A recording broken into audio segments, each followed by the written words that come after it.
মাত্র 250 গ্রাম বেসন দিয়ে আজকে বোঁদে বানিয়ে আপনাদেরকে দেখাবো।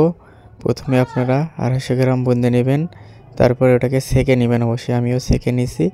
তারপরে পরিমাণ মতো পানি দিয়ে এটাকে ভালোভাবে গুলে নিতে হবে। এত সুন্দরভাবে গুলাবেন যেন সফট হয় এটা। আমি অনেকক্ষণ সময় নিয়ে এটাকে নেড়ে চেড়ে ভালোভাবে মাখিয়ে নিলাম অনেক সুন্দরভাবে। তারপরে এটার কালার আস্তে আস্তে দেখবেন যে সাদা হয়ে যাবে। তারপরে এটা মাখানো হলে আমরা এটাতে কালার অ্যাড করব, অরেঞ্জ কালার। দেখতে পাচ্ছেন আমি বেশি দিন এক মুখা দিছি।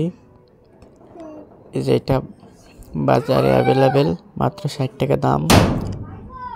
আপনারাও নিয়ে এরকম দেখতে পারেন বাসায় বানিয়ে।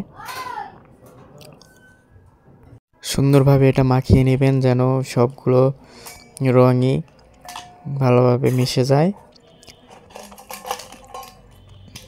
তারপরে এটা মিশানো দেখেন সুন্দর হয়েছে, অনেক সুন্দর কালার হচ্ছে। এটা ভালোভাবে গোলানো হলে আমরা শিরাটা বানিয়ে নিব। আমি 1.5 কাপ পানি দিলাম, তারপরে 1.5 কাপ পরিমাণ চিনি দিব।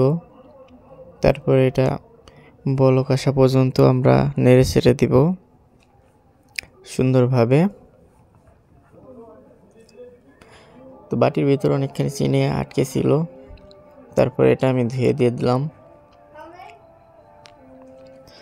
5-7 মিনিট নাড়ার পরে দেখবেন যে বলক এসে যাবে। বলক আসার পরে আপনারা এরকম আসলে আপনারা নামিয়ে নেবেন।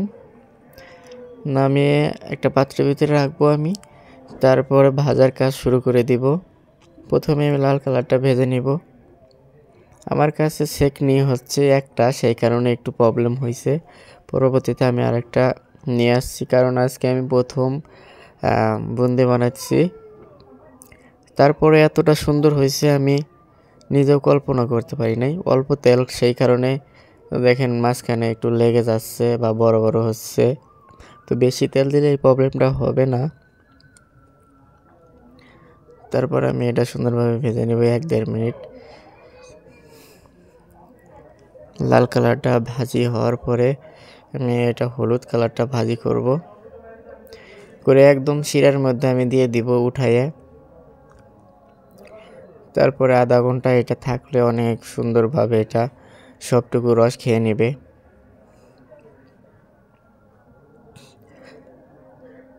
তো আমার ক্যামেরাম্যানের অভাব, সেই কারণে আমি ফুল ভিডিও আপনাদেরকে সুন্দরভাবে দেখাইতে পারতেছি না। দেখেন এই যে সুন্দর কালার হয়েছে।